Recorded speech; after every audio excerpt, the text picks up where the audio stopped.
మీరు ఇంజనీరింగ్ చేశారా? జాబ్స్ కోసం సెర్చ్ చేస్తున్నారా? 3600 మందికి పైగా స్టూడెంట్స్ కి జాబ్స్ వచ్చేలా చేసిన code Gyan 100 days software course లో జాయిన్ అవ్వండి. మీ కెరియర్ ని బిల్డ్ చేసుకోండి. కశ్మీర్లోని పెహల్గాంలో అత్యంత అమానుషంగా అమానవీయంగా టూరిస్టుల మీద చేసినటువంటి దాడి పట్ల దేశమంతటా కూడా వ్యతిరేకత వ్యక్తమవుతున్నటువంటి పరిస్థితి. సో ఇదే విషయంలో మనతో మాట్లాడేందుకు ప్రస్తుతం మనతో పాటు లైవ్ కాల్లో అందుబాటులో ఉన్నారు జై భారత్ పార్టీ వ్యవస్థాపక అధ్యక్షులు, మాజీ జేడీ సిబిఐకి, అలాగే ఐపీఎస్ ఆఫీసర్, గతంలో ఆయన యాంటీ టెర్రరిస్ట్ స్క్వాడ్కి కూడా పనిచేసినటువంటి అనుభవం ఉన్న జేడీ లక్ష్మీనారాయణ గారు. ఒక్కసారి ఆయనతో మాట్లాడదాం. సార్ నమస్తే అండి. నమస్తే నిరుపమ్ గారు. సార్, మనం చూసాము అత్యంత ఘోరమైనటువంటి దారుణమైనటువంటి అంశం ఏంటంటే, అమానవీయమైనటువంటి సంఘటన ఏంటంటే, మతం ఏది అని అడిగి ఆ తర్వాత వాళ్ళని క్రూరంగా చంపటం దారుణమైనటువంటి విషయము. ఇలా అయితే మొత్తం అసలు ఎక్కడెక్కడైతే కశ్మీర్లో ఉన్నటువంటి టూరిజం ప్లేసెస్ ఉన్నాయో వాటికి వెళ్ళడానికి కూడా అందరూ భయపడే పరిస్థితి. ఇప్పటికే సింధు నదికి సంబంధించిన కూడా క్లోజ్ చేశారు. ఆ ఒప్పందాన్ని కూడా కొంతకాలం పాటు తాత్కాలికంగా నిలిపేసినటువంటి పరిస్థితి. అక్కడి నుంచి మన దగ్గరకు వచ్చే దారులన్నీ కూడా మూసేస్తున్నామని చెప్పారు. అలాగే ఏదైతే విదేశాంగ శాఖకు సంబంధించి ఉంటుందో అక్కడి నుంచి అధికారులను వెనక్కి పంపించేయటము, మన దగ్గర నుంచి పాకిస్తాన్ వాళ్ళని వెనక్కి పంపించేయటం, పాకిస్తాన్లో మన వాళ్ళని వెనక్కి తీసుకురావటం కూడా చెయ్యాలి అని చెప్పి నిర్ణయం తీసుకున్నటువంటి పరిస్థితి కేంద్ర ప్రభుత్వం. సేమ్ టైం సార్, మొత్తం దేశవ్యాప్తంగా కూడా పగ తీర్చుకోవాలి, కక్ష సాధించాలి వాళ్ళ మీద అనేటువంటి ఒక యుద్ధ వాతావరణం టైప్లో ప్రస్తుతం నెలకొన్నటువంటి దుస్థితి ఉంది. ఎందుకు సార్ ఈ దాడులు ఆగవా? ఇది కేవలం ఎప్పుడైతే 370 ఆర్టికల్ రద్దు తర్వాతనే ఈ ఎవరైతే ఇప్పుడు దాడి చేశారు ఈ ఉగ్రవాద సంస్థ కొత్తగా పుట్టుకొచ్చిందని, ఆ ఉగ్రవాద సంస్థకి దారుణమైనటువంటి వ్యక్తులు వెనకాల ఉండి పాకిస్తాన్ దేశమే ఉండి కూడా వీళ్ళని ఇలాంటి వాటికి ప్రోత్సహిస్తుందని చెప్పి చెప్తా ఉన్నారు. అలాంటి న్యూస్ వింటుంటే చాలా బాధ అనిపిస్తోంది. కులాలకి కోసం లేకపోతే ప్రాంతాల కోసం కొట్టుకోవటం చూసాం. మరీ దారుణంగా మతం అడిగి మరి ఇలా చంపటం అనేది బాధాకరమైన విషయము. అందులో ఒక 4-5 రోజుల క్రితమే పెళ్లి చేసుకున్నటువంటి వ్యక్తి కూడా ఉన్నాడు. ఒక తండ్రిని పోగొట్టుకున్న చిన్న పిల్లోడు ఉన్నాడు. ఇలా పదుల సంఖ్యలో కుటుంబాలు నానా బాధపడుతున్నటువంటి పరిస్థితి. ఎలా సార్ అసలు యాంటీ టెర్రరిస్ట్ స్క్వాడ్కి ఒక చాలా కాలం పాటు మీరు పనిచేశారు. ఎలా అసలు ఇలా చెయ్యాలి అన్న ఆలోచన వాళ్ళు పైగా జవానుల రూపంలో వచ్చారని చెప్తున్నారు. అసలు అత్యంత హై అలర్ట్ ఉండేటువంటి ఏరియా అది, చాలా సెక్యూరిటీ ఉంటుంది. అలాంటి ప్లేస్లో ఇలా ఎలా జరిగింది? వీటిని ఎలా ఆపగలుగుతాం సార్ అసలు? పహల్గాంలో జరిగిన సంఘటన అత్యంత అమానవీయమైన ఘటన. అది అందరం కూడా ఖండించాలి. అంటే మానవ జాతే సిగ్గుతో తల వంచుకోవాల్సిన ఒక సంఘటన. సో అటువంటి సంఘటన వెనకాల ఏం జరిగింది, ఆ తర్వాత దాని వెనకాల ఉన్న పాకిస్తాన్ ఈ విధమైన చర్యలు తీసుకోవడానికి కారణం ఏంటన్న దాని గురించి మనం ఆలోచించాలి. ఏమైందంటే పాకిస్తాన్ యొక్క పరిస్థితి చాలా అధ్వానంగా ఉంది ఇప్పుడు మీరు చూస్తే. ఎందుకంటే ఇంతకు ముందు ఆఫ్ఘనిస్తాన్ లో అమెరికా వాళ్ళు ఉండేవాళ్ళు. ఆఫ్ఘనిస్తాన్ దేశాన్ని అక్కడ అమెరికన్ వాళ్ళ సైన్యాలను పెట్టి అక్కడ పరిరక్షించుకుంటూ వచ్చింది. కానీ ఆ సమయంలో ఏమైందంటే అమెరికా పాకిస్తాన్ మీద ఆధారపడి ఉండేది. అందువల్ల పాకిస్తాన్ కి అమెరికా యొక్క సపోర్ట్ ఉండేది. కానీ 2021వ సంవత్సరంలో అమెరికా కాబూల్ నుంచి, అంటే ఆఫ్ఘనిస్తాన్ నుంచి వెనక్కి వెళ్ళిపోయారు. దానివల్ల ఏమైందంటే పాకిస్తాన్ యొక్క సహాయం కానీ పాకిస్తాన్ యొక్క ఆధారం కానీ అమెరికాకు అవసరం లేకుండా పోయింది. దానివల్ల ఏమైందంటే అమెరికాతో మన సత్సంబంధాలు పోయాయా అన్నది ఒకటి. రెండవది, పాకిస్తాన్లో ఉన్న ఆర్థిక పరిస్థితి అత్యంత అధ్వానంగా ఉంది. కానీ ఇంతకు పూర్వం చూసుకుంటే మీరు చాలా సార్లు వారి ఆర్థిక పరిస్థితిని చక్కదిద్దడానికి అమెరికా అనేక వేళ వాళ్ళకి సహాయం చేసింది. కానీ ఈ కాలంలో పాకిస్తాన్కి ఎటువంటి సహాయం చేయడానికి అమెరికా అంగీకరించడం లేదు. అది నెంబర్ 1 ఫ్యాక్టర్. అంటే ఒకటి, అమెరికాతో ఉన్న సత్సంబంధాలు. ఆ తర్వాత నెంబర్ 2, వాళ్ళ ఆర్థిక పరిస్థితి కూడా అత్యంత ఘోరంగా ఉంది. ఆ తర్వాత ఏంటంటే మన గల్ఫ్ స్టేట్స్ ఏవైతే ఉన్నాయో, అంటే సౌదీ కానీ ఈ స్టేట్స్ ఏవైతే ఉన్నాయో వారు కూడా అప్పుడప్పుడు పాకిస్తాన్కి సహాయం చేస్తుండేవాడు వాళ్ళ ఆర్థిక పరిస్థితిని చూసి. కానీ ఆ స్టేట్స్ లోనే వాళ్ళ పరిస్థితి కూడా అంత గొప్పగా లేకపోవడం వల్ల ఇంతకు ముందు వాళ్ళు కూడా పాకిస్తాన్కి అప్పుడప్పుడు సహాయం చేసేవాళ్ళు. కాబట్టి వాళ్ళు కూడా ఆ ప్రయత్నాన్ని విరమించుకున్నారు. ఆ తర్వాత చైనా ముఖ్యంగా పాకిస్తాన్కి సపోర్ట్ చేస్తుందని మనం అనుకున్నాం. కానీ చైనా ఏదైతే అత్యంత ప్రతిష్టాకరంగా మొదలుపెట్టిన బెల్ట్ అండ్ రోడ్ ఇనిషియేటివ్ అన్నది ఒకటి ఉన్నది. అందులో చాలా అంశాలు పాకిస్తాన్లో వెళుతున్నాయి. కానీ చాలా ప్రాజెక్టులు పాకిస్తాన్‌లో నిలిచిపోయి ఉన్నాయి. ఈ 3 కారణాలు మనం చూసుకుంటే పాకిస్తాను ఎక్కడా కూడా ప్రపంచ పటంలో వారి యొక్క ప్రాధాన్యతను ఎక్కడా కూడా ప్రకటించుకోలేకపోతోంది. ఆ తర్వాత మీరు చూసుకుంటే పాకిస్తాన్‌లో ఉన్న అనిశ్చితి ఎప్పుడు కూడా రాజకీయంగా చూసుకుంటే ఎప్పుడు కూడా ఈ విధమైన అనిశ్చిత అక్కడ ఉంటుంది. ఆ తర్వాత అక్కడున్న అవినీతి. తర్వాతొచ్చేసి గవర్నెన్స్ సరిగా లేకపోవడం. సో, ఈ విధంగా ఏవైతే పాకిస్తాన్ వాళ్ళు మేము అది చేస్తాము, ఇది చేస్తామని చెప్పారో అవన్నీ కూడా చేయలేకపోతున్నారు.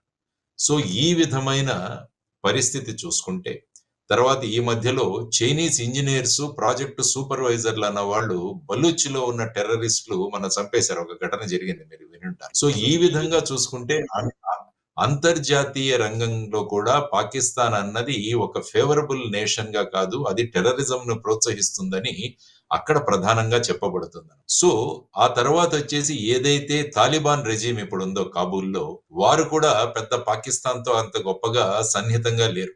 సో, ఈ విధమైన పరిస్థితులలో పాకిస్తాన్ ఏమి చెయ్యాలి అన్న స్థితి లేకుండా, ఆ విధంగా ఏదో ఒకటి మన ఉనికిని అన్నది ఒక సైడ్ తీసుకుంటే, భారతదేశం బ్రహ్మాండంగా ముందుకు వెళుతుంది. అంటే ఇంతకు ముందు ఎప్పుడు కూడా పాకిస్తాన్‌ను కశ్మీర్ గురించి ఏదైనా మనం తలపెడితే దానికి అడ్డుపడేది.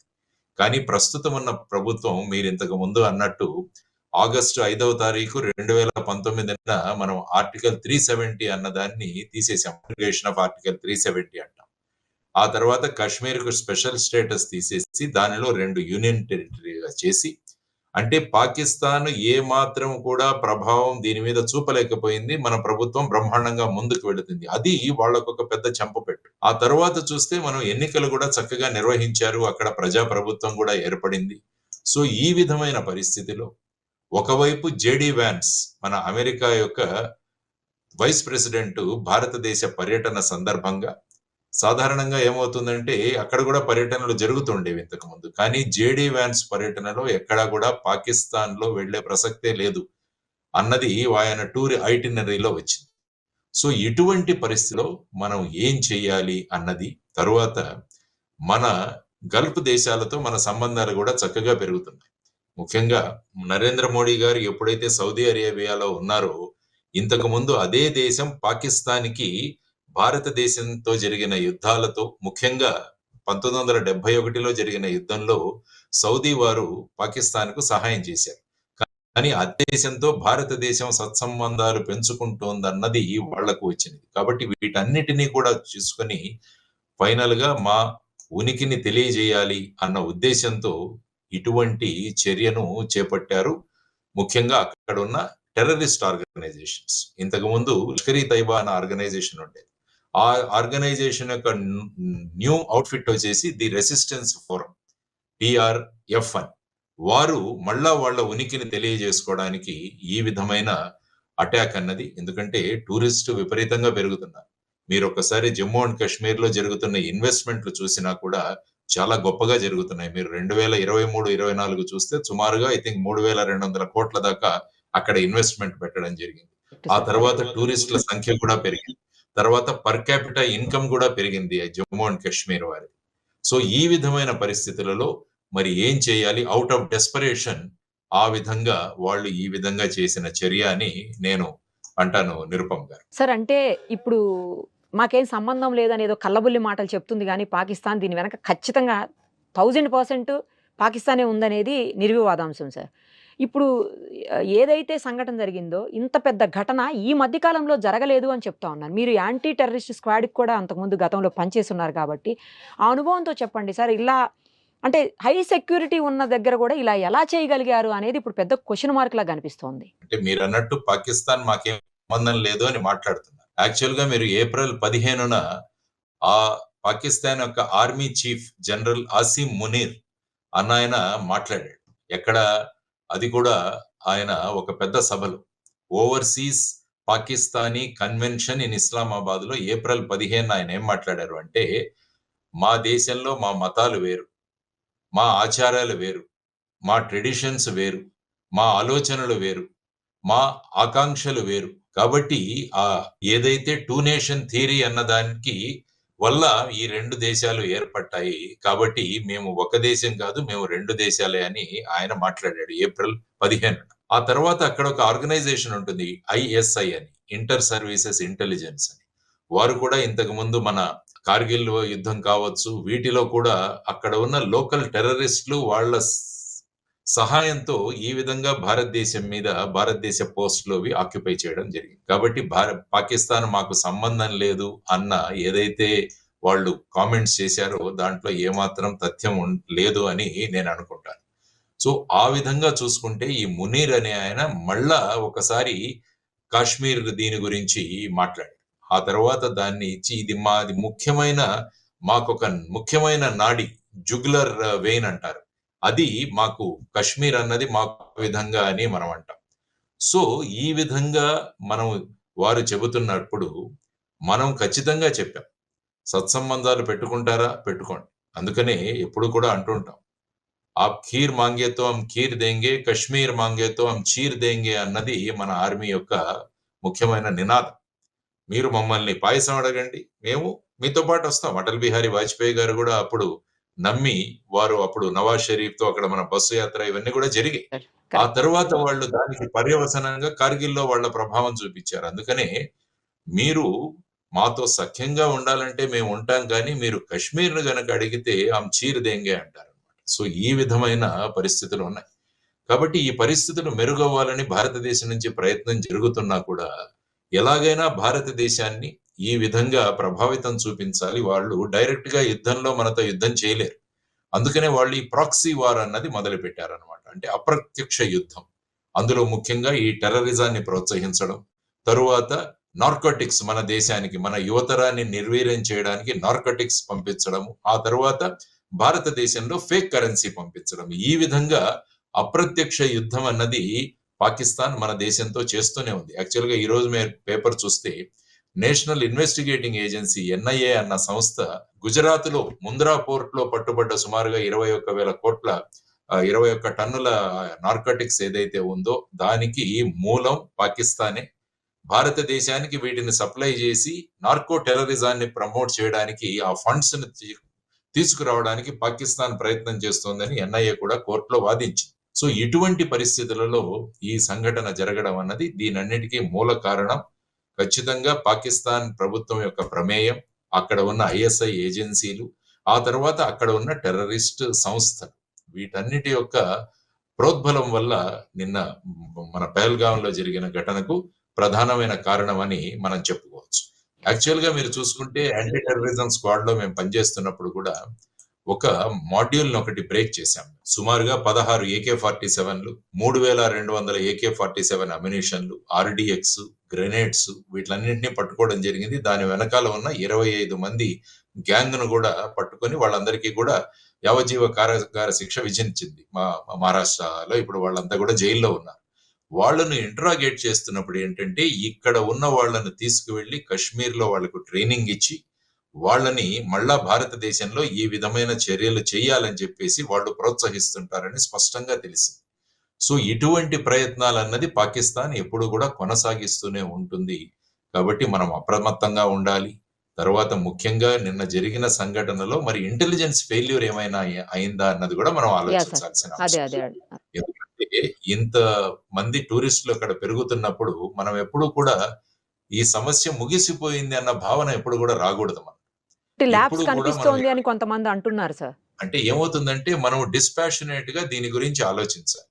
అంటే ఈ విధంగా వాళ్ళు చేసిన చర్య నిందనీయం, దానికి ప్రత్యుత్తరం ఇవ్వాల్సిందే, దెర్ ఇస్ నో డౌట్. కానీ మన ఇల్లు కూడా ఒకసారి చక్కదిద్దుకోవడం చాలా అవసరం అన్నది ఇంటెలిజెన్స్ మార్ఫత్ వాళ్ళ గురించి మీరు ఆలోచిస్తే ఒక ఇంటెలిజెన్స్ ఫెయిల్యూరా ఇది, దీనికి కారణం ఏంటి, మనము కాంప్లసెంట్ గా ఉండిపోయామా అన్నది కూడా ఆలోచించాలి. ఆ తర్వాత ఏ విధంగా ఈ విషయాన్ని మనం అంతర్జాతీయంగా ఇప్పుడు చూసుకుంటే ప్రపంచంలో ఉన్న అన్ని దేశాలు దీన్ని ఖండించాయి, ఈ చర్యను అన్ని దేశాలు ఖండించాయి. కాబట్టి ఇంటర్నేషనల్ లెవెల్లో మనం పాకిస్తాన్ వాళ్ళు ఇంకా కూడా ఈ విధమైన టెర్రరిజాన్ని ప్రోత్సహిస్తున్నారన్నది మనం యునైటెడ్ నేషన్స్ కానీ మిగతా ప్లాట్ఫామ్స్ మీద మనం తీసుకువెళ్లాల్సిన అవసరం. ఆ తర్వాత నిన్న జరిగిన సిసిఎస్ మీటింగ్ లో వాళ్ళు కేబినెట్ కమిటీ ఆన్ సెక్యూరిటీ మీద వారు తీసుకున్న నిర్ణయాలు మీరు ఇంతకు ముందే చెప్పారు. ముఖ్యంగా ఎప్పుడో 1960లో చేసుకున్న ఈ వాటర్ ట్రీటీ ఏదైతే ఉందో దాన్ని కూడా మనం నిలుపుదల చేయడం. తర్వాత మీరన్నట్టు అక్కడ ఉన్న సిబ్బందిని, తర్వాత ముఖ్యంగా పాకిస్తాన్ ఎంబసీల్లో వాళ్ళ ఆర్మీ పర్సన్స్ ఎవరైతే ఉన్నారో వాళ్ళందరినీ కూడా వెనక్కి పంపించమని, ఆ తర్వాత వీసాలు ఏదైనా మనమంతా సార్క్ కంట్రీస్ లో ఒక ఒప్పందం ఉంది, మనకన్ని వీసాలు వాళ్ళకి సులభతరంగా ఇవ్వాలని. కాబట్టి ఇక పైన పాకిస్తాన్ నేషనల్ ఎవరికి కూడా ఈ వీసాలు ఇవ్వము. ఎవరికైతే ఆల్రెడీ వీసాలు ఉన్నారో వాళ్ళు 48 గంటల్లో భారతదేశాన్ని విడిచి వెళ్ళిపోవాలని కూడా నిన్న తీసుకున్న నిర్ణయం జరిగింది. కాబట్టి ఇవి మనం తీసుకున్న నిర్ణయాలు. అంతర్జాతీయ ప్లాట్ఫామ్ మీద ఈ విధమైన పాకిస్తాన్ యొక్క నిజ స్వరూపాన్ని ప్రకటించడం, ఆ తరువాత ముఖ్యంగా మన ఇంటెలిజెన్స్ ఏమైంది అన్న దాన్ని కూడా మళ్ళా ఒకసారి డిస్కస్ చేసుకుని దాంట్లో మనకెక్కడైనా షార్ట్ కమింగ్స్ ఉన్నాయా, ఎక్కడైనా లూప్ హోల్స్ ఉన్నాయా అన్నవి కూడా చేసుకొని ఆ విధంగా ముందుకు వెళ్ళాలి. ఆ తర్వాత పాకిస్తాన్ మీద ఎటువంటి చర్యలు, మీరు చూసుకుంటే పుల్వామా సంఘటన జరిగిన తర్వాత భారతదేశం నుంచి సర్జికల్ స్ట్రైక్స్ చేయడం జరిగింది. అక్కడ ముఖ్యంగా బాలాకోట్ ఆ పరిసర ప్రాంతాల్లో ఈ టెర్రరిస్ట్ క్యాంపులు ఏవైతే ఉన్నాయో వాటన్నిటిని కూడా సమూలంగా నాశనం చేయడం జరిగింది ఆ సందర్భంగా. సో ఇప్పుడు ఏ విధంగా మనం మిలిటరీ చర్యలు ఏ విధంగా తీసుకోవాలన్న దాని గురించి ఆచితూచి దాని గురించి తీసుకోవాల్సిన అవసరం ఉంది. తీసుకోవాలి ఖచ్చితంగా. టెర్రరిజాన్ని ఎవరైతే ప్రోత్సహిస్తున్నారో వారి మీద ఎక్కడా వెనుకంజ. ఎలాగైతే ఇజ్రాయెల్లో మీరు చూస్తే హమాస్ వాళ్ళు ఏ విధంగా గాజా స్ట్రిప్ లో అక్కడ అల్లకల్లోను సృష్టిస్తున్నారన్న దృష్టిలో ఇజ్రాయెల్ కంటిన్యూస్ గా అక్కడ అటాక్స్ చేస్తూనే ఉంది. సో అటువంటి పరిస్థితులలో మనం ఏం చేయాలి అన్నది ఖచ్చితంగా కేంద్ర ప్రభుత్వంలో ప్రధానమంత్రి గారి అధ్యక్షతన, తర్వాత మిగతా రాజకీయ పక్షాలన్నీ కూడా దీన్ని ఖండించాయి. ఖచ్చితంగా పాకిస్తాన్ మీద చర్యలు ఉండాలి అన్నది మీరు అన్నట్టు దేశం కోరుకుంటోంది. ఎందుకంటే ఈ విధమైన సంఘటన ఇంతకు ముందు వచ్చి కాల్పులు జరిపేవాళ్ళు, కానీ ఈసారి జరిగిన సంఘటనలో ఏంటంటే మీరు అన్నట్టు మీరు ఏ మతానికి చెందిన వాళ్ళు అని ప్రత్యేకంగా అడిగి ఆ కన్ఫర్మేషన్ చేసుకొని ఆ తర్వాత వాళ్ళను చంపడం అన్నది ఇది నెక్స్ట్ లెవెల్ కి టెర్రరిజం వెళ్ళిందని మనం చెప్పుకోవాల్సిన అవసరం. సో ఈ విధంగా ప్యాంటులు కూడా తీసి చూసి చెక్ చేసి అదేనమ్మా. సో ఈ విధంగా చేయడం అన్నది చాలా నిందనీయం. సో ఈ విధంగా మన చర్యలు ఉండాలన్నది మనం అందరం కూడా అనుకోవాల్సింది. సార్, ఇప్పుడు సరిహద్దులు మూసివేశారు, రావడానికి వీలు లేకుండా చేశారు. తర్వాత కొన్ని ఒప్పందాలన్నింటినీ కూడా పక్కకు పెట్టేసేటువంటి పరిస్థితి. వీటి వల్ల ఏమన్నా యూజ్ ఉంటుందా సార్? అంటే కొంతవరకైనా అక్కడి నుంచి మనకి ఉగ్రవాదులు వచ్చే అవకాశాలు ఏమన్నా తగ్గే పరిస్థితులు ఉంటాయా? లేకపోతే ఇదేమో పెద్దగా ఉపయోగం ఉండకుండా ఇక్కడ ఏదన్నా మనం గట్టి చర్యలు తీసుకుంటే తప్పించి అలా జరగకుండా ఉండే అవకాశం ఉంటుందా సార్? మీ అనుభవంతో చెప్పండి ఒక్కసారి. అంటే ఈ చర్యలు అన్నవి మనం తీసుకోవాలి డెఫినెట్ గా. ఎందుకంటే ముఖ్యంగా 65 సంవత్సరాల పూర్వమైన ఇండస్ వాటర్ ట్రీటీ ఏదైతే ఉందో దానివల్ల ఏమవుతుందంటే ఇక్కడ నుంచి 3 నదుల్లోంచి నీళ్లు అటు సైడ్ కు వెళ్ళాలి. అక్కడ ముఖ్యంగా భారతదేశం నుంచి 3 నదుల్లో వెళ్లే సట్లెజ్, బియాస్, రావి అన్నది మన భారతదేశానికి కేటాయించింది. అదే మీరు తీసుకుంటే ఇండస్ అంటే సింధు, జీలం అండ్ చీనాబ్ అన్నవి పాకిస్తాన్ కేటాయించింది. కాబట్టి ఈ నదులలోంచి పాకిస్తాన్కు మన దగ్గర ఉన్న నదుల్లోంచి అక్కడికి నీళ్లు వెళ్ళాలి అన్న దాన్ని మనం ఆపివేశాం. అంటే ఇక్కడ ఉన్న ఈ నదులలో ఉన్న నీళ్లకు మళ్ళా మన ఎత్తును పెంచి లేకపోతే మళ్ళా చెక్ డ్యామ్స్ లాంటివి నిర్మించి దానివల్ల ఏమవుతుందంటే పాకిస్తాన్ మళ్ళా ఆర్థికంగా, ఎందుకంటే ఈ నీళ్లు వాళ్ళకి వ్యవసాయానికి కావాలి కాబట్టి ఈ నీటిని మేము నిలిపివేస్తున్నామని వారు చెప్పడం జరిగింది. ఇది ఒక చర్య. ఆ తర్వాత మిగతా చర్యలు మీరు చెప్పారు, వాళ్ళ స్టాఫ్ ను విత్డ్రా చేయడము, వీసాలు మనం విత్డ్రా చేయడము, ఇవన్నీ కూడా దౌత్య సంబంధంగా మనం ఏం చేయగలం అన్నది చూపించడం విషయం. ఎప్పుడైనా ఏదైనా విషయం ఎలా జరిగితే ఒకటి దౌత్య సంబంధాల రూపంలో కొన్ని చర్యలు తీసుకుంటారు. తర్వాత బైలేటరల్ రిలేషన్, 2 దేశాలకు ఉన్న రిలేషన్స్, అంటే ఈ ఎంబసీ సంఖ్యను తగ్గించడం. ఇంతకు ముందే 50 చేశారు, ఇప్పుడు దాన్ని 30 దాకా తగ్గించేస్తున్నారు.